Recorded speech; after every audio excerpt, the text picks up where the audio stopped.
So once again we are on beautiful Miyajima today, and the goal is to capture some pictures at 50mm and breaking down some of the composition to give you the thought process. And I have a zoom lens with me today, but I will make sure to keep it at 50mm. I'm trying a setup for an upcoming trip next month. I will update you in due time about this if I find the setup good and why I made this decision. And yeah, let's go and capture some photos. So I've come so many times to Miyajima, so I know that there is a lot of deers on the island, so it's not very special anymore to me. But I really found this composition interesting because I was lucky. 3 deers came at the same time, and they were split around here in a pretty balanced way. And I like that the background is actually the ferry terminal that looks very authentic Japanese building. Not very attracted about deers anymore, but when you have such a good opportunity with different layers, yeah, I couldn't stand not taking this one. So right after you arrive on Miyajima, you could go straight to the main shopping street, or go left and you have this beautiful little narrow street. I like this old Fuji color sign there. I think it works well at a 50mm. You can try to place a subject here, or maybe here on the because the house is well lit by the sun at the moment. Yeah, that's it. I really like this very simple scene with the tree here. Right now where I frame it, it's nice because we can see there's a few buildings behind it. So if we move right or go up, it starts showing. So if you find the right angle, you can only see the tree, which I place on the left third of the frame. Like that the tree contrasts with the buildings that has no vegetation whatsoever, no plants on the balcony. So yeah. So it's pretty far back with the wide angle on the GoPro, but I hope you can see it. There's a nice torii here, and I intentionally frame it within. You see there's some wooden fence on the left and right, so I try to place it right in the middle. Really symmetrical, and I'm lucky now with the sunlight because it comes at an angle where the torii really contrasts well with the greenery around it. So it was just a question of framing it right, and that made the shot. I like the very minimal character of this scene. At 50mm you can frame something that really doesn't include any of the sky. Beautiful light coming from the left here, and the shop here is closed, so there's not a lot of visual distraction. I framed it vertically, and I tried to incorporate someone walking here, and the challenge was having the whole shadow in the frame, because if they were walking more to the right, I would still have maybe the person in the frame, but the shadow would spill out of the frame, which is not ideal. So I had a few tries, and I think I got one decent shot. So here we are on the main shopping street of Miyajima, and here's a good example of where not to take a picture, because you see we have the nice pagoda here.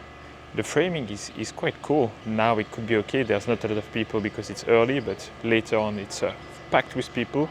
And 2, there is these electric cables that ruin a little bit the composition, and I'll show you later. If we just move to the parallel street, we have a lot better framing on the pagoda, and no one goes there. So every time when you're on this touristy place, everyone gather in the main area, but no one think about walking an extra 2-3 minutes to be in a much more quiet environment and actually have even probably better framing, better composition opportunity for your photography.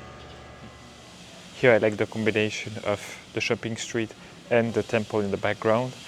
I intentionally move a little bit more on the right side, because if I move left, maybe you can see here it gets a lot more messy. So the framing is not very ideal, but at least by moving right, you only have this shutter, which is a lot more minimal and removes a little bit of distraction. We have a nice patch of light here, and someone walked there, so I tried to capture that moment. So now on the other little street, and I'm moving away from the pagoda at the moment because at 50 I need a little bit of distance. But yeah, let's have a look. Oh, no, not yet. Here we go. You see that? We have a lot cleaner frame here. I composed the first shot vertically, like this, approximately. But the challenge here was to make the shot as clean as possible, because here we have the sunlight hitting those things here, and regardless of how I tried to position my camera, there was a little bit of that in the right bottom corner of the frame. So I'll see if I can mess something with the cropping in post, and also include a little bit of this roof here, because I think it helps framing a little bit more the pagoda. It directs the viewer's eye back to it. I put that in the frame, but try not to include this white wall. Again, would be a distraction, a very bright element to which your eye could be attracted. So yeah, I tried not to include that. I found horizontal framing on the pagoda by bringing my camera all the way up like this. It doesn't show exactly the same on the GoPro, but you see that I use the roof, I use this also to create some foreground using the blocking method, and having the pagoda just like here, alone in this very big triangle of sky, and that made for a very minimal and easy to read composition.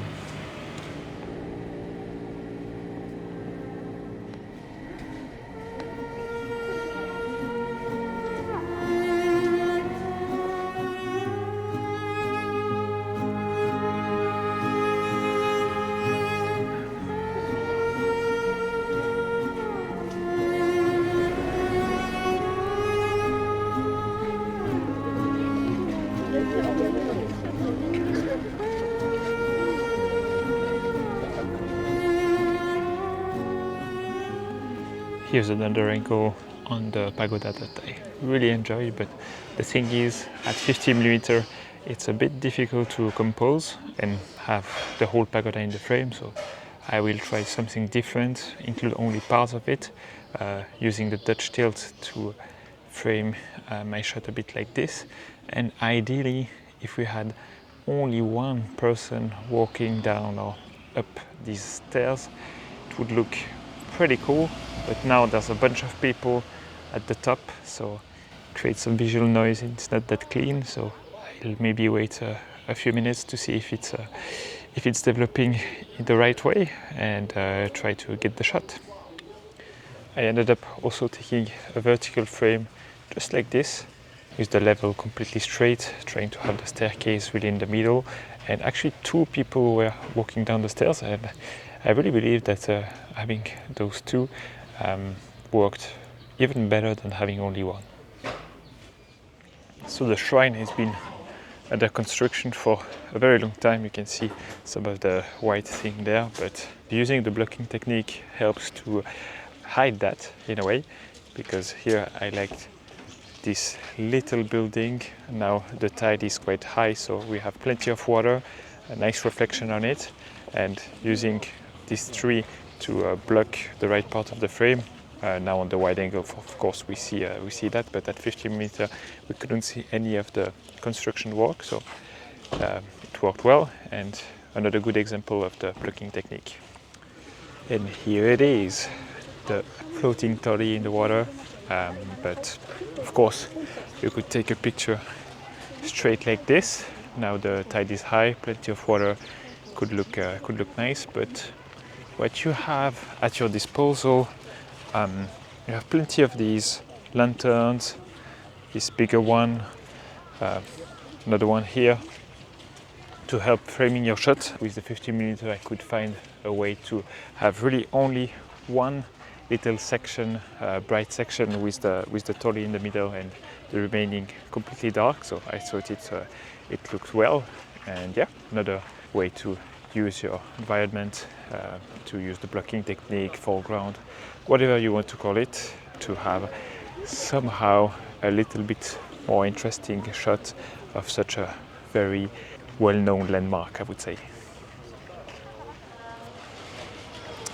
So here you see we have a scene with plenty of contrast, and what I did is framing this section vertically.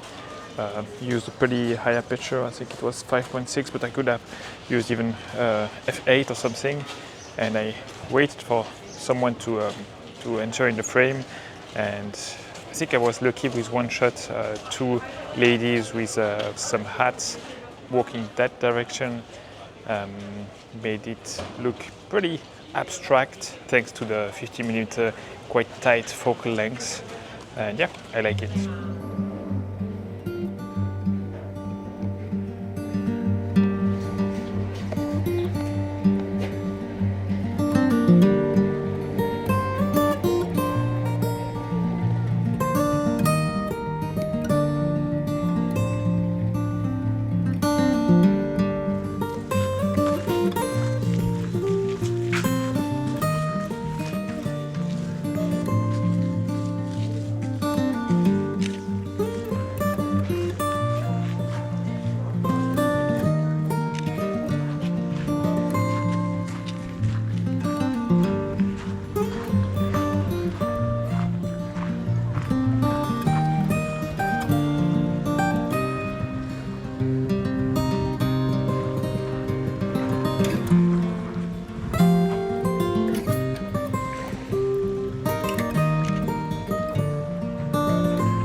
Here 50mm just works perfectly, getting the torii a little bit surrounded by these pine tree branches. There's also the boat that will pop out on the right side, so maybe I can include that in the frame.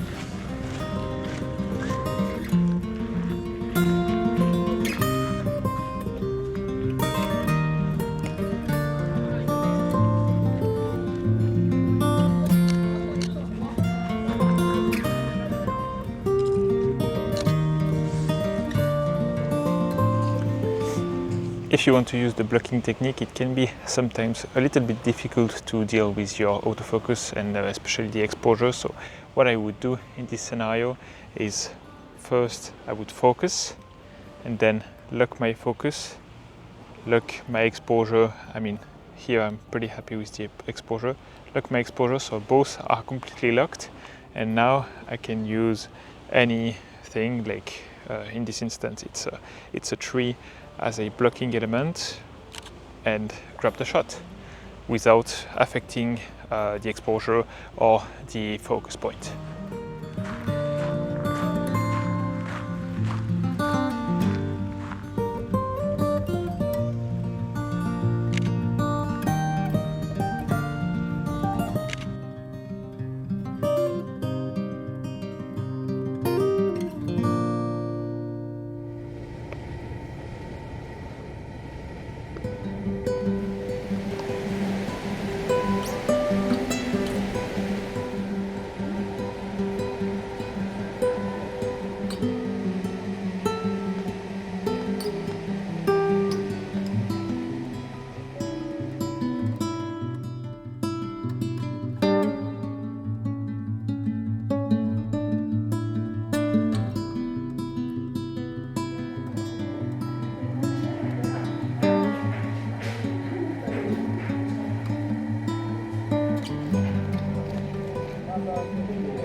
just want to quickly break down the photo that I think is the best shot I took that day.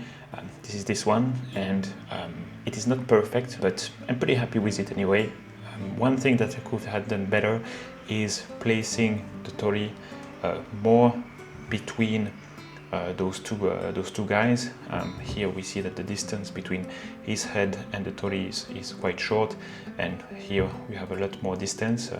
I would have wished a little bit more balanced, but the thing is, to achieve that, I would have to place myself more on the right to have the Torii really in the center, and by doing so, this lantern would cover a little bit more of at least his face and maybe this guy's face, so it could have ruined the shot on this side, so we can't really know if it would have been really a better shot. But one last point I want to mention is that I shot this one at f8, which is good. At 50mm you still have separation.